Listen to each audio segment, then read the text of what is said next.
Бийлик пен байлык түшкен кезде дандайсып кетуге болмайды. Бұл сізге берілген уақытша нәрсе ғой. Бұрын болған жоқ сізде. Қазір болып, ертең болмайды, болды. Ол ешкімге мұрадан қалған нәрсе емес ол. Дүние деген бүгін бар, мұз ғой мұз. Күн жылыса кетіп қалады қолыңыздан. Сол кішкентай мұз берілген кезде деп демала алмай, жұрттың бәрін танымай, кәдімгідей. Класстасын танымай қалғанда, дұрыс айтасыз. Класстастарың танымай қалады ғой. Класстасың бастық болса бар ғой. Ой.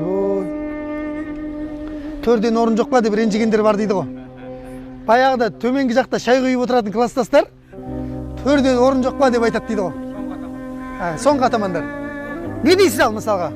Көрдіңіз бе, Құдай байлық беріп, мансап беріп еді, ол не істеді?